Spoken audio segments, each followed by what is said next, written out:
G'day guys, welcome back to aartadventure.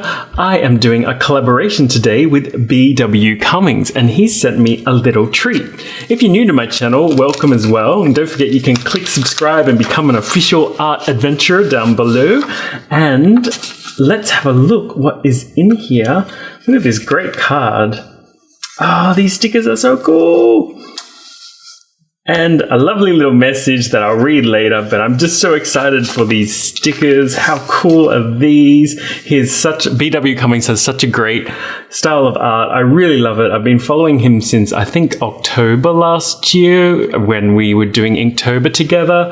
I'll put a link to his channel up. I'm pretty sure it's in that corner so that you can go check him out. We've actually done a collab before, way back in my animal alphabet art series, if you've been following for that long, when I did the letter Z and I asked for anyone to join in, and bwcummins, along with a whole bunch of other YouTube artists, submitted a Z for zebra, or in one case a Z for zebra finch. Anyway, I have talked long enough, so let's get on with the intro and I'll tell you about this collab. Let's go on an art adventure. A while ago I started a personal project based on different countries around the world and the special animals that live there or have a relationship sometimes even with the humans that live there as well. And I've done a number of them as videos so far in Speedpaint, so you can check them out if I link them, if I hopefully remember to link them up in the corner. I've so far done I think 4 or 5 of them, but today I'm doing another one because of the suggestion of bwcummins. He's part of a Facebook group and they set a monthly challenge, and the monthly challenge this time round was for Mongolian eagle hunters. I really was excited by this and dove into it by looking up a whole bunch of different references, but I found that almost all of the references that I was looking for or that I liked were copyright. They belong to the photographers. If you aren't aware, most or many photographs are actually copyright and belong to the photographer, and you need to seek out permission to be able to use them. But if you take a number of different photographs and you rearrange them in a new way and just take elements of them and then combine them to form your own art image, that's allowed under the copyright process. And so I've actually taken 4, 5 or 6 different photographs and remashed them together, hopefully in a seamless way, to create this image of a Mongolian eagle hunter. I used a reference for the special Mongolian horses, 2 for the rider, 1 for the rider sitting, and then another one for the top half, another reference for the eagle itself, another reference for the mountains in the background.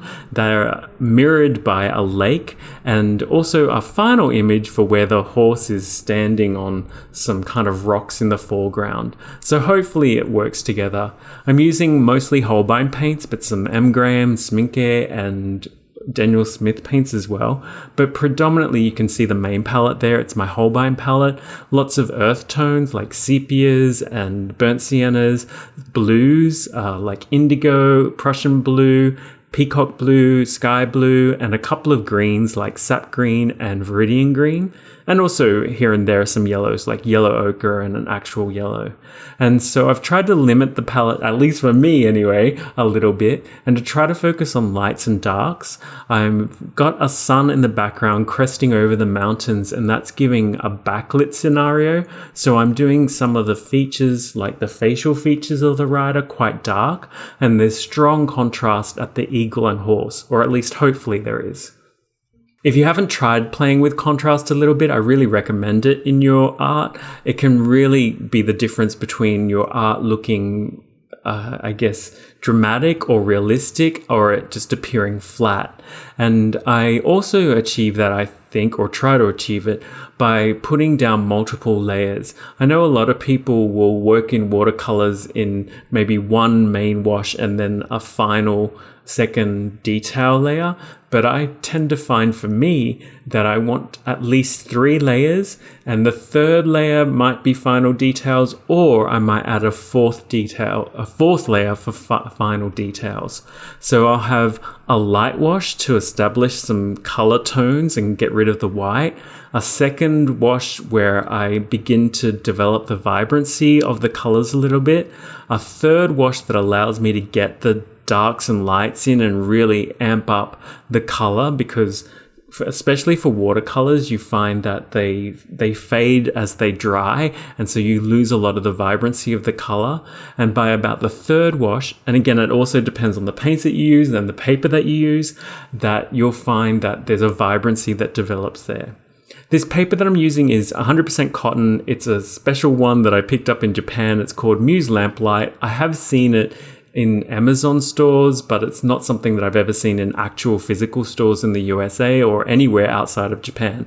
It is a specialty paper, watercolor paper made in Japan. But you'd find something like Archer's 100% cotton paper is quite similar to it, or fairly close to it. I've used that before and still use that quite often as well. And I've also quite enjoyed using the Dick Blick's 100% cotton paper as well, and I find that that's quite similar as well, and that's fairly reasonable 100% cotton paper. So hopefully those sorts of tips might help you with your own painting. I also suggest that you explore this idea of combining different references together rather than just relying on a single reference and copying it exactly. You're allowed to do it if it's not copyright or the photographer gives you permission to do so, but it's just a cool experience to try to create your own unique scene and to come up with something that's actually original. It can help you use editing software like Photoshop or so forth, but I actually just did this through a series of quick sketches, thumbnail sketches, to see if the idea would kind of piece together, and then I just did my best to draw it, and hopefully it has worked successfully. Once again, I want to thank bwcummins for suggesting this. It wouldn't exist at all without his suggestion that we do a collaboration, because I've been distracted by other things, and I certainly wasn't planning to move on to Mongolia as my next country anyway for this project. So it's totally thanks to him that this exists, and I'm so pleased with the end painting, particularly for the eagle. I really love the eagle itself. I think I had some struggles with the horse. These particular kinds of Mongolian horses have a kind of squashed face that's made it look a little bit derpy, and maybe it just doesn't look quite right.